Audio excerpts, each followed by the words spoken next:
Hello everyone, and welcome to my food for thought video. Today I will be baking and decorating some cupcakes to celebrate the change of seasons, while also talking about the seasons we live in our lives. Seasons is a turn of phrase that I hear fairly often. The people around me use it to talk about different things going on in their lives, like they're in a season of change, or they've just been going through a lot of struggles this season. Or maybe even, I hope this season ends and I can move on to something new. While I know that most people just use this word to describe a length of time, I feel like the reason that the term seasons is so common among Christians is because of a certain verse in Ecclesiastes. Ecclesiastes 3:1-8 goes like this: "There is a time for everything, and a season for every activity under the heavens. A time to be born, and a time to die. A time to plant, and a time to uproot. A time to kill, and a time to heal. A time to tear down, and a time to build. A time to weep, and a time to laugh. A time to mourn, and a time to dance. A time to scatter stones, and a time to gather them, and a time to embrace, and a time to refrain from embracing. A time to search, and a time to give up. A time to keep, and a time to throw away. A time to tear, and a time to mend. A time to be silent, and a time to speak. A time to love, and a time to hate. A time for war, and a time for peace." I've always loved this verse because it sounds like poetry, but it became especially important to me over the course of the last year. I was going through a particularly difficult time in my life, and everything was overwhelming. I was trying so hard to heal and move on, and it was so difficult to be happy and cheerful and full of the joy of the Lord when everything around me was a mess. I didn't know what I was doing, and I could barely remember what happy and healthy looked like, and I was trying to get myself back together at a dizzying pace. During that time, this verse gave me such encouragement. For one, it reminded me that everything is only for a time. Nothing lasts forever, good or bad. Things come, things go. Things are constantly changing. I was unhappy and confused, but I knew that it wouldn't always be that way. It was just for a time and a season. The second reason that this verse gave me so much peace was that it actually said that there was a time for the negative things. I had grown up thinking that you should always be joyful, at peace, gentle, and calm. Things like anger, sorrow, hate, and weeping weren't something that was encouraged. Not that they didn't happen, just that maybe they shouldn't, or that any responses should be controlled, restrained, or even hidden. I had heard that if you loved the Lord, He would give you everything you needed. And to cry, scream, or be angry was another way of showing you weren't grateful, that you didn't recognize all the things that God had given you. This verse changed my perspective. It laid out, plain as day, that there was a time for all of these things. A time to mourn, to give up, cry, hate, or even just step away. It taught me that I wasn't weak or ungrateful for the blessings I had received when I experienced these negative things. It just was the time to feel them. Being in a bad situation creates some negative feelings, and bad things happen, and when you feel bad because of them, it's not a weakness or a failure. Last year, I was in a bad place. I was getting out of it, but that doesn't mean that it wasn't happening. It sucked, and it was okay to be upset about that.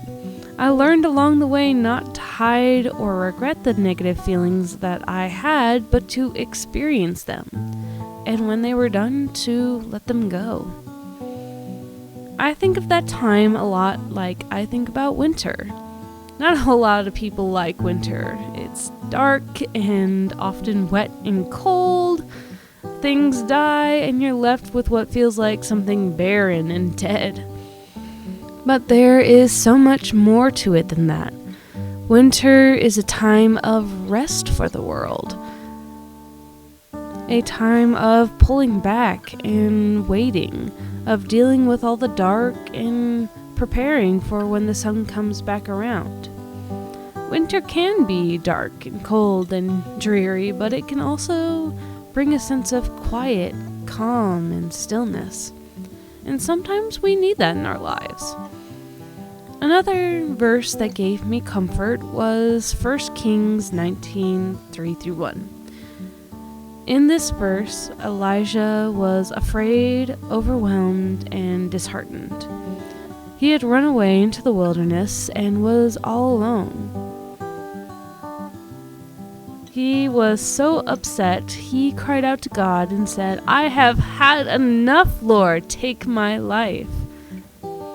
I'm sure a lot of us in difficult situations can relate. Sometimes things are so difficult that we just want to leave all of life behind. But that wasn't the solution, and it's not what God gave him. Instead, God sent an angel down to help Elijah. God let him sleep for a bit and then got him some food and water. Isn't that such a hilarious solution to quite a terrible problem? Elijah's life was in danger. He was stuck in the wilderness all alone. He was frustrated. He was discouraged. He wanted to give up. But God gave him a friend, a nap, some water, and a snack. And that was his solution. The funniest thing about it all, though, was that it worked. In verse 8, it says that Elijah found strength after eating the food and was able to travel for 40 days and 40 nights. God gave him rest and nourishment and someone to help him through, and Elijah was ready to go. It can be easy to fall into such a deep depression that you don't want to go on anymore. But this verse shows that sometimes, not all the time, but sometimes there can be a simple solution to help. It didn't make all the problems go away. It didn't provide an answer to the trouble Elijah was facing. But it did help him gain strength and encouragement so he could get up and move again. When you are in a winter season, sometimes it can be hard to keep going. But when that happens, sometimes you just need to take a minute and get some rest, some nourishment, and maybe some fellowship. It won't always fix everything, but it may strengthen you for what lies ahead. So we've talked about surviving during our winters, but how do we get to spring? Spring is the season of growth, renewal, and change. It naturally follows winter. So to get out of winter, there must be change and growth. While there is a time to cry and mourn and hate, in order to embrace spring, you must instead turn to laughter, healing, and love. Philippians 4:8 encourages us to think about what is true, noble, right, pure, and lovely. To change your frame of mind, you must also change your frame of thinking. Fight the hold of the negative. It's already had its time. Be intentional. Try to make a plan. Stay disciplined. Find someone to hold you accountable. Sometimes you even need to change your environment and put in the work to make it closer to something healthy. Take care of yourself. Make sure you don't give up. Grow. It won't be easy, and it's not going to be a perfect fit at first. But the first step never needs to be perfect. It just needs to happen. You'll work on it as you go. I am currently trying to step into my spring, and it's scary, and I have a lot to learn. I've had my season of rest and healing, but now I need to move and to grow.